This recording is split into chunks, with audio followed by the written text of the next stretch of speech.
mbere yuko ninjira muri disikuru mfite hano imbere yanjye, ndagira ngo mbanze gushimira ubuyobozi bukuru bwa RIB bwateguye iyi gahunda, ndetse natwe bakadusaba kubana nabo cyane cyane ko bireba amashuri. Ubundi ni igikorwa, hari ibyo twumva hano tugaseka tukishima, ariko iyo winjiye mu nsanganyamatsiko nyirizina ndetse n'impamvu yatumye iki gikorwa kibaho, ni ibintu biteye impungenge, cyane cyane ko birareba urubyiruko. Batugaragarije imibare, urubyiruko ni mwe benshi, ariko natwe ababyeyi biratureba, kuko uru rubyiruko rufite aho ruva. ngira ngo twese ko turi hano dufite abana bari mu kigero cyanyu cyangwa bisumbuyeho. Iyo tubwira urubyiruko rero buriya n'ababyeyi tuba dukwiye kumviraho, cyane cyane tukanumva tugaruka ku nshingano zacu, kuko ubu ngubu nyakubahwa ESG buriya duhaye umwanya aba banyeshuri ngo bavuge, hari ahantu baza kutugarukaho twebwe nk'abakuru babo cyangwa ababyeyi babo ko hari ikintu kimwe tutabaha cyangwa tutabafasha. Nkaba ngira ngo rero nshime uyu mwanya, kuko ni umwanya wo kwigarukaho twebwe nk'abayobozi, nk'ababyeyi, kugira ngo twumve inshingano zacu. Ubundi iyo tuvuze amashuri twumva kwiga sciences, tukiga n'amasomo atandukanye bitegura ejo heza hazaza, ariko nk'uko ESG yabigarutseho, ibi byose iyo bitubakiye kuri discipline, bitubakiye ku muntu muzima. Umuntu muzima ni ukuvuga ufite ubuzima niba ariko nabivuga. Padiri ari hano, ubundi bakunda kutubwira ngo roho nzima itura mu mubiri muzima. Umubiri muzima rero iyo hamaze kugeramo ibiyobyabwenge, ntabwo ari ukubibabuza ngo mubure za swingi mwavugaga cyangwa mwumve, nuko birabangiza, birabicira. Iyo ubashije guhura n'ababinyuzemo, twashimye waduhaye ubuhamya, buriya akubwira ukuntu iyo wagerageje, buri ikintu cyitwa kugerageza ni ikintu kibi cyane, kandi mu myaka yanyu nyine muba mugerageza, kubera ko uwabigezemo akumvisha ubwiza bwabyo, noneho ukavuga uti why not, kuki ntagerageza ngo numve ikirimo. Buriya ababinyuzemo bakubwira ko ikosa rya mbere ari ugushaka kumva, kuvuga ngo ntabwo ari nk'ibiryo waryaho ngo wumve niba biryoshye uzakomeza ubirye, ahubwo iyo ugerageje ugendanira ko. Muri make mwumve ko kugerageza hano ntibirimo, kuko niho bitangirira. Ikindi kintu twabonye mu biganiro twagize guhera mu gitondo, ntabwo ari mwe mwenyine gusa, twabonyemo n'abantu bakuru. Umubyeyi uri hano arakubwira ati nasize abana ndagenda. Ni ukuvuga ngo hari kamere muntu dufite muri twebwe twese, yaba mukuru yaba muto. Iyo umuntu atangiye kukubwira ibintu byiza uba excited, ku buryo hari igihe haza igihu mu maso ukibagirwa yuko ashobora kuba ari kugushuka. Icyo bivuze ngo ibyaha ibiyobyabwenge, twabonye ibiyobyabwenge, tugeze ku gucuruza abantu dusanga twese biratureba, ushobora kugera mu bibazo. Hariho n'abafata ibiyobyabwenge kugira ngo bibagirwe ibibazo barimo, ariko cyangwa se inzoga cyangwa ibindi, ariko iyo bigushizemo stili n'ubundi cya kibazo ntaho kiba cyagiye. Nkaba rero nongera gushima cyane ko uyu mwanya wabayeho, cyane cyane kubera ko nzi ko hariho n'abanyamakuru yenda bari gufata inkuru, bize kuba ubutumwa bugiye ku banyeshuri bose, kubera ko tugiye mu biruhuko. Iyo muri ku ishuri muba mufite umwanya muto wo kugirana interaction n'abandi bantu, cyane cyane guhura n'ababashuka. Uyu mwanya rero mugiye mu biruhuko mukajyana ubu butumwa, ni umwanya mwiza cyane. Ubuhamya mwabonye hano, impanuro mwahawe n'abayobozi batandukanye, yaba uwa RIB, yaba meya w'umujyi, yaba ndetse n'imibare Dr. Thierry yatweretse, mubitware nk'ubutumwa mugiye guha abandi, ndetse bize gutambuka nk'ubutumwa haba mu makuru atandukanye n'abandi banyeshuri bari mu bindi bigo, nubwo bizabageraho igihe muzamugarutse mu ishuri, bumve ko mukwiye kugenda mwitonze, kubera ko amazi si yayandi. kaba rero ngira ngo mbasabe rwose ibyo mwumviye hano ntibibe ibyanyu mwenyine, ahubwo bibe ibyo gusangiza bagenzi banyu. Nongeye rero kubigarukaho, ni iby'agaciro gakomeye kubona umwanya nk'uyu kugira ngo twicare hamwe dutekereze ku mwana w'umunyarwanda, turebere hamwe kandi twumve kimwe ibibazo bitandukanye ahura nabyo bimwugarije umunsi ku wundi. Ntagiye kubabeshya ababyeyi, turahangayitse. Ntimwumve yenda hano mpahagaze nka minisita, ariko ni nk'umubyeyi, ariko mwumve ko ababyeyi nanjye ndimo n'aba bose mubona hano baba bahangayitse. Rimwe na rimwe ibyo tuvuga byungarije umwana bimuviramo gukorerwa cyangwa se nawe agakora ibyaha bitandukanye bimusigira ingaruka mbi, yaba ari kuri we, ku muryango akomokamo, ndetse no ku gihugu muri rusange. Twumvise ubuhamya bw'uwananiwe kwiga kubera ko yagiye mu biyobyabwenge, byamugizeho ingaruka. Nubwo yabashije kubisohokamo, ariko ntabwo yageze ku cyo yifuzaga, kuko ntabwo yari yarananiwe amasomo, ahubwo ibiyobyabwenge byamutwaye mu bindi bitari byiza. Umuryango akomokamo nawo warakomeretse. Iyo uhuye n'ababyeyi bafite abana bahuye n'ibi bibazo, iyo muganiriye usanga ibikomere umubyeyi aba afite, ku buryo ahorana igihunga. Nkaba mbasaba ngo twe gukomeretsa ababyeyi bacu. Birabababaza bikabavuna, cyane cyane iyo abona ntacyo yakwimye, ariko wowe bikarangira ubaye undi muntu atabaye wowe yifuza ko uba we, ndetse no ku gihugu muri rusange. Kuko iyo wagiye muri ibyo ntabwo utekerereza, burya iyo wabashije kwiteza imbere ukagira icyo ugeraho, inyungu rusange iza ku gihugu, ku banyarwanda bose. Nk'ubuyobozi, ababyeyi ndetse n'abarezi, ni uruhare rwacu rutaziguye kugira ngo icyo dukora kugira ngo turinde umwana w'umunyarwanda ihohoterwa iryo ari ryo ryose aho riva rikagera. Ku butumwa babahaye, twese turabizi umuryango nyarwanda turakundana, hagati y'imiryango, abavandimwe, abaturanyi. Ubu tubabajije murasanga mu rugo hari tonto uhaba, hari tante uhaba. Muri ibi biruhuko niba hariho n'ababaranyaga n'abandi, mubabwire ngo turabyanze. Muze kubabwira ko ari minisita wabivuze, kubera ko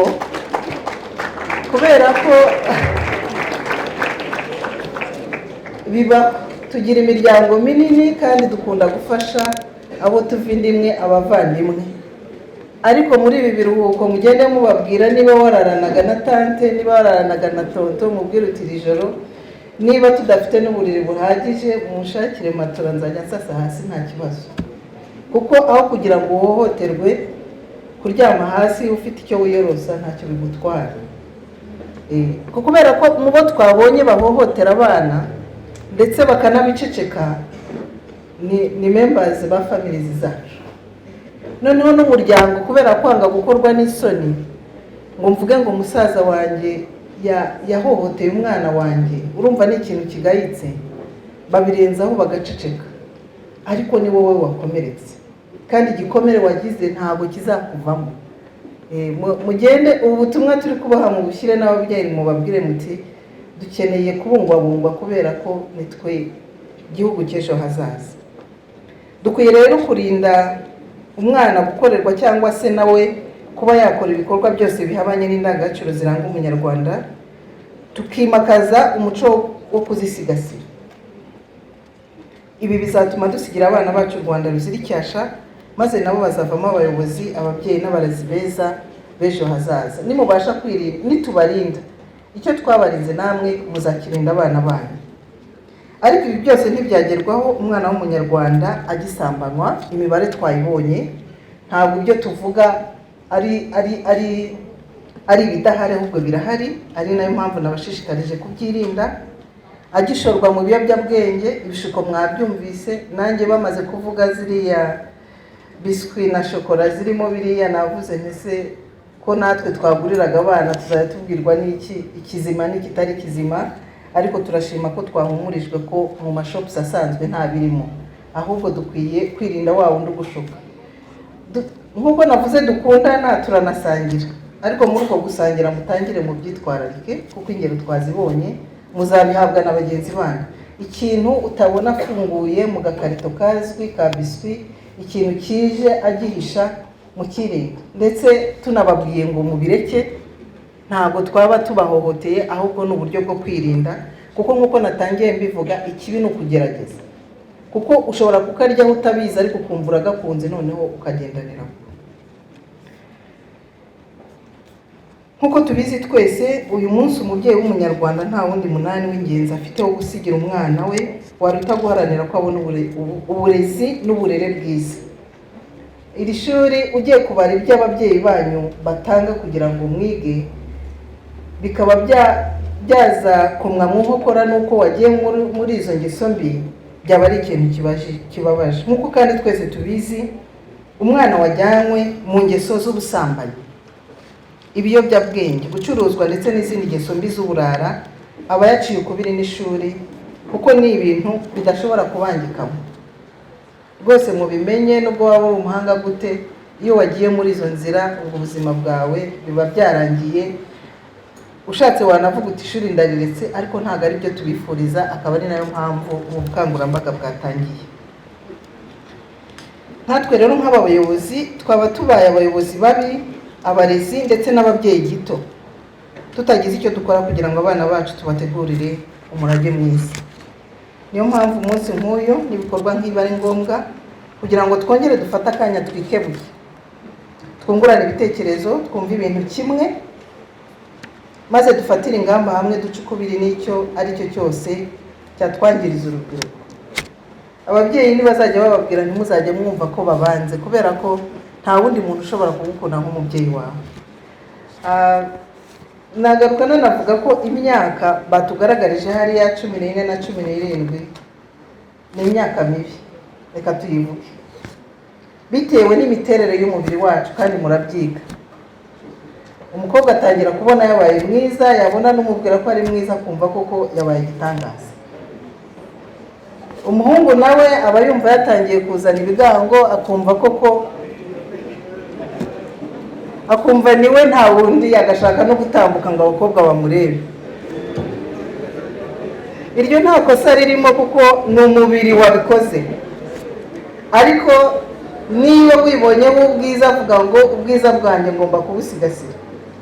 Ntabwo wabaye mwiza kugira ngo abantu baguteshe agaciro, kuko iyo batangiye kugusambanya ntibazakubeshye nta rukundo ruba rurimo, ahubwo baba bari kugutesha agaciro. Niba bakuhaye ibiyobyabwenge, ntabwo ari ubuzima bwiza bakwifuriza, ahubwo barakwifuriza ikibi. Umuntu uzakubwira ngo aragukunda ariko akakujyana muri izo ngeso, uzamubwira uti urukundo rwawe narubonye, rwitwarire. Kubera ko nk'uko SG yabivuze, twese twanyuze muri iyi myaka, ariko mufite ibyago byo gukurira mu isi mbi ukurikije aho tugeze uyu munsi. Ni isi nziza kuko dufite iterambere, ariko ni nambi kubera ko irabexposa ku byaha bitandukanye. Twavuze ikoranabuhanga, ubu mwese mufite telefone, sinzi ko mbeshya ariko ndabizi murazifite. Ibyo mukoresha izo telefone nicyo kibazo. Niza social media, niho mufite WhatsApp, niho mufite Instagram, niho mufite Facebook, mwumvise aho bitangirira. Ntago byumvikana ukuntu ugirira icyizere umuntu utazi utaranabona, wa wundi ushobora kukugira inama ukumva akakwanze. Ntabwo rero ikosa ari ryanyu kuba muri gukurira muri iyi si y'uyu munsi, si ukuvuga ko n'ibyo byaha mbere bitabagaho, ariko ubu ngubu byaroroshye kubera nyine isi tugezemo. Ari nayo mpamvu ikoranabuhanga n'izo social media zagombye kudufasha gutera imbere mu buryo bw'ubwenge n'imikorere, aho kugira ngo bitujyane mu mwobo tutazabasha kuvamo. Muri beza, yego, mwajya ubwibwira ukajya no muri miruwari, ndi mwiza ndabizi, nta nubwo ari ngombwa yuko uza kubibwira. Ariko niba ushatse kunjyana mu ngeso mbi zituma ejo hanjye heza harangira, nzakubwira nti nanjye ndabizi ko ndi mwiza, you don't need to tell me. Nanjye ndabizi ko maze kuba umusore mwiza, ariko ndi umusore mwiza ufite intego, ufite icyo nshaka kugeraho, nshaka kuzigezaho njye ubwanjye n'umuryango wanjye, kandi nkazaba umuyobozi mwiza w'iki gihugu w'ejo, ntangijwe n'ibiyobyabwenge cyangwa utansambanyije ngo ntere indwara ejo bundi mbe nabura n'ubuzima bwanjye. Ni n'umwanya kandi urubyiruko, abana bacu uko twabibabwiye, twese ababyeyi bari hano buriya dufite abana kandi bari mu kigero cyane. Ni umwanya nabo bakwiye, mwebwe bana bacu mukwiye kuba mwafata iya mbere mugasobanukirwa neza ibi byaha bibugarije, kubera ko turirirwa tugenda, turajya mu kazi, mukajya mu ishuri, muriga mutaha, murahura nabyo mu nzira. Ari nayo mpamvu hari ubukangurambaga kugira ngo mumenye ko bihari, nihagira umuntu utangira kukubwira uhita ubihuza n'ibyo ESG cyangwa Dr. Thierry yaberetse hano, uvuga uti biragana muri iyi nzira. Mudufashe rero, mukwiye rero gufata iya mbere mu kwirwanirira, kugira ngo ESG yaduhaye go ahead, mwirwanirire rwose, ntihagira n'ushaka kuguhohotera, wirwaneho.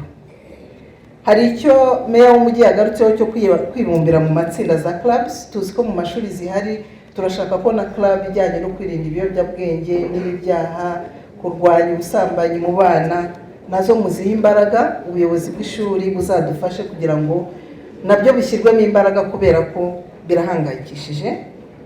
Muzafatanye n'abarezi n'inzego zibishinzwe zirimo na RIB ndetse natwe na Minisiteri y'Uburezi ndetse n'ibigo dufatanya, mu kugaragaza uwo ari we wese ufite uruhare muri ubwo bugizi bwa nabi, byaba byiza bugakumirwa cyangwa se akabihanirwa hakurikijwe icyo amategeko ateganya. ESG igeze kubigarukaho, nimubona bitangiye aba aribwo muzajya mutanga amakuru. Ni naho RIB ibasha kugufasha kukurinda ndetse na wa wundi agafatwa. Hari igihe rero tubigaragaza nyuma icyaha cyamaze kuba, ugasanga n'uwakujyanye mu cyaha ntibakibashije kumubona, yamaze kukwangiza nawe arabuze kugira ngo akurikirane.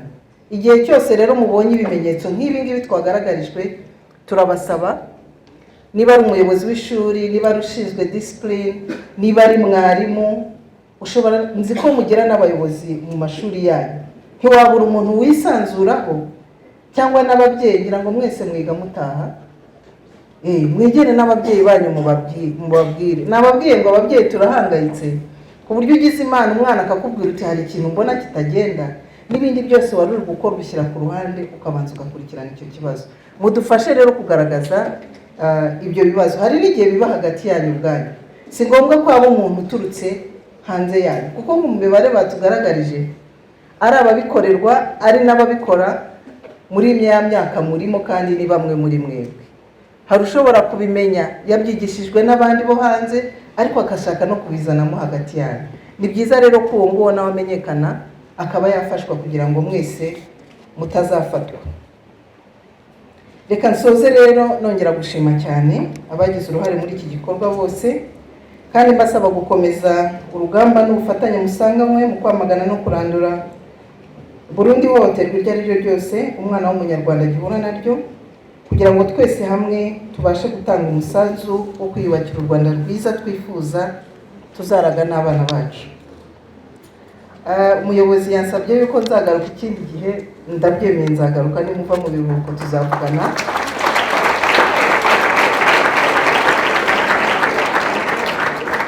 Twongere twiyibutse kuri ibi twaganiriye, ariko noneho twinjire no mu masomo, tuganire n'ibindi muri rusange bibangamira imyigire yanyu. Mboneyeho rero gutangaza ku mugaragaro itangizwa ry'ubukangurambaga buzakomereza no mu yandi mashuri hirya no hino mu gihugu, ariko nk'uko nabivuze tugiye mu biruhuko. Hano buratangijwe, ariko ni n'ubutumwa duhaye abanyeshuri bose mu gihugu cyose kuko bagiye mu biruhuko, bagiye guhura n'ibi byose turi kuvuga kuko birahari, batangire babyirinde. Hanyuma nitugaruka tuzakomeza ubukangurambaga mu mashuri atandukanye mu gihugu cyose, ari nabyo nongera gushimira RIB, ndetse nongera no kwifuriza ibiruhuko byiza. Ibiruhuko dufitemo igikorwa gikomeye, umuhango ukomeye, gahunda ikomeye mu kwezi kwa kane nk'uko RIB yabigarutseho, aho tuzaba twibuka abavandimwe bacu bazize Jenoside yakorewe Abatutsi. Turabasaba gufatanya n'imiryango yanyu n'aho mutuye mu kwibuka ariko mugafata n'umwanya wo kuruhuka kugira ngo muzagarukane imbaraga zo gukomeza igihembwe cya gatatu. Hari abageze mu byiciro bisoza bazaba bitegura ibizamini bya leta, bifurije amahirwe masa, mugira amahoro y'Imana, murakoze.